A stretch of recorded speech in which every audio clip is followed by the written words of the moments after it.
What's up, Warriors fans? It's your main man, Max, here with Warriors Latest. And after some of the stuff I heard, we may have a lot to talk about when it comes to Dub Nation. Now, we've talked about before Warriors prime target, Kevin Durant. We looked at Plan B and Laurie Markkinen and John Collins. And then we looked at what the Heat may offer and the Bulls may offer since they're interested in Jonathan Kuminga. But the biggest thing with all those deals is that the Warriors only make deals when it's really advantageous to them. They like to sit back and wait for the right opportunity to strike, just like they did with Jimmy Butler, where they got him for pennies on the dollar for what he was worth with the Warriors, trading only Andrew Wiggins and Kyle Anderson to go along with Dennis Schroeder and a protected first round pick. Now, that in and itself, for a player of Butler's caliber, even though he was that old, the way he played in those final games far exceeded what they traded for him. And right now, we haven't seen any opportunities for the Warriors to really take advantage of a certain deal. But with the latest rumor that I've heard, and that's really starting to circulate, the Warriors may finally have found a big man that they can pounce on at a good price. And you look at the different big men in the league. I look at the guys like Joker. We look at the guys like Anthony Davis, the Twin Towers over in Oklahoma City with Chet and Isaiah Hartenstein, and we know that the Warriors are going to they're going to need to get bigger if they're going to compete for a title. And while the big may not always be that secondary scorer who can stretch the floor, the fact that he can match up with those kinds of players, especially in the playoffs. I mean, we saw again what happened with Rudy Gobert. We know that the Warriors are going to run into the Timberwolves again. They're going to run into the Nuggets. They're going to run into the Rockets again. So they need to add somebody in the post that at least creates that defensive presence that will allow the Warriors to get those shots while also being a high volume scorer in terms of getting easy buckets close to the basket. And the guy that's really standing out that's been circulating in the rumors has been none other than Jarrett Allen. Now, we look at Jarrett Allen. He is a great player, a single-time All-Star, and a real 10 and 10 guy. But the thing he does not bring to the Warriors is that three-point presence to stretch the floor. And in most cases, I would argue against it, but in this case, I have to argue for it because he is that 10 and 10 guy. He'll get you those 10 boards at minimum and maybe at most 10 to 15 points. And that counts for something, especially when you're grabbing those 10 boards. Because seeing Jimmy Butler and Draymond trying to fight over guys like Rudy Gobert in the second round, or even when they were playing the Rockets in the first round against Alperen Sengun and Steven Adams, that was just tough to watch. So they need a guy who can really body them down low, maybe get an offensive rebound, get a defensive rebound, and really those rebounds add up. And you want that post presence. He's also a single-time All-Star back in 2022 when the All-Star game was in Cleveland. And he was a big part of that resurgence within Cleveland to start out before they got Donovan Mitchell and Evan Mobley really broke out of his shell. But I look at him as an opportunity to really turn the clock back for the Warriors. Because you know who else was a 10 and 10 guy with the Warriors during the beginning of the dynasty? None other than Andrew Bogut. And the comparisons are very similar because he's just a defensive stalwart type of guy who brings that post presence and can just body up with some of the bigger guys in the league.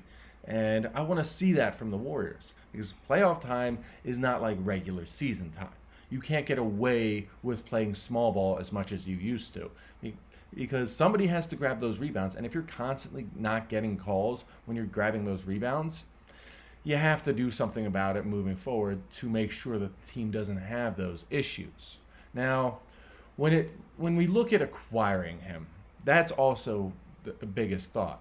And when I think about it, it's something that's crossed my mind because things are crazy in Cleveland right now. And a lot of people think about it but don't really realize how crazy it is. Now, we saw Cleveland this past year, and they were one of the best teams, if not the best team, in the entire NBA during the regular season. But when it came to playoff time, what happened? They did well in the first round and then got systematically destroyed in the second round by the Pacers. Now, don't get me wrong, the Pacers are the team representing the East in the NBA Finals, and we have Game 7 this Sunday where they might win their first ever championship in team history. And that's wild for me. But that's beside the point. Going into the offseason, there's a lot of chaos for Cleveland. Now, thanks to Evan Mobley getting his first All-Star appearance, as well as winning Defensive Player of the Year, he becomes subject to the Rose Rule and is going to get a big pay bump on his extension because of that. Now, what does that mean? It means that Cleveland has some maneuvering to do to stay under the second apron. And that might also mean cutting off some essential pieces that are now luxury pieces moving forward. That means moving Darius Garland. That means moving Isaac Araujo. That means moving Jarrett Allen.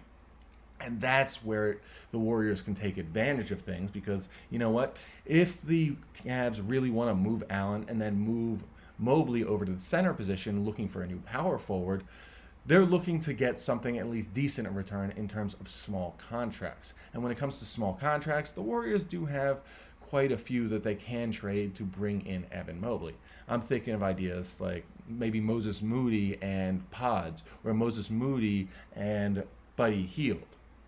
And that's it. That's all they need to trade because you look at the trade deadline for the Cavaliers, and they may move off of Moody, they may move off of Buddy Hield or Pods, but they're much easier contracts to move to get under that second apron than a very large single player deal. And when it comes to that, that's where the Warriors have their advantage. They could just give up what they want to bring in a guy like Jarrett Allen and not have to worry about, say, giving up Kuminga, who is pretty much their primary trade asset going into the offseason.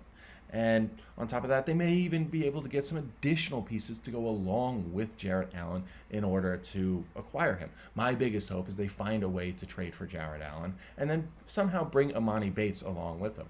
And in that situation, everything would be perfect for the Warriors. They get a great buy low player, they get a great center to man the middle and really help with the defense and offensive rebounding, as well as the post presence that they've been so lacking for the last few years. I mean, think about it. Kevon Looney's 6'9", Draymond Green is 6'6". Those guys aren't going to match up with the big guys long term, especially now that the league is shifting back to big men. I mean, I'm thinking about it. Every great playoff team has a top 15 to 20 big man in the league, and the Warriors, they're not even in the top 50 when it comes to their big man. Don't get me wrong, I love Kevon Looney, but he was drafted to be a small forward or a power forward, not a center. He can really be physical with them, but he just can't do it on a long enough timeline. And if the Warriors are going to win a title in that championship window that they have right now, which is the next 2 seasons, they need to find a way to get big. Now, what's the bottom line? The bottom line, the Warriors need to get bigger. They need to get bigger, they need to get longer, and they need to find a way to body with these playoff teams. As I said before, they're going to run into the Rockets again. They're going to run into the Timberwolves again. And worst case scenario, they run into the Kings again. Should they get better, they're going to run into them again. They're going to run into the retooled Mavs again, even though they might be down Kyrie Irving.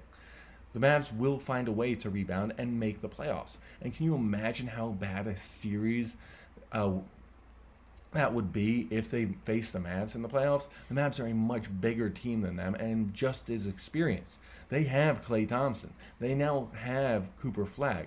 They have Anthony Davis to go along with whoever their center is. I can't think of it off the top of my head, but they have guys that can really body the Warriors, double team Steph, and really make the team have to play closer to the basket. And when you're playing closer to the basket, you want guys who can actually score closer to the basket. And Jarrett Allen does that from a 70% clip. Now that's amazing. When you think about it, field goal percentages, you see it 40, 50 maybe, but 70? That's just something else. And for the Warriors to get that guy on offense as well as defense, even though he's not a primary scorer, is going to be a big boost for their championship aspirations. And if they want to get Steph one more ring, they need to add a guy like Jarrett Allen. Because, as I said, he will find ways to help them on defense. And it gives you that essence of that old Warriors team. Yeah, they don't have Klay to be that second splash brother, but they do have Jimmy Butler to be the Robin to Steph Curry's Batman. And that, above all, is essential in the Warriors' titles hope. And as always, for Warriors Latest, I'm your main man, Max. And as always, go Dubs.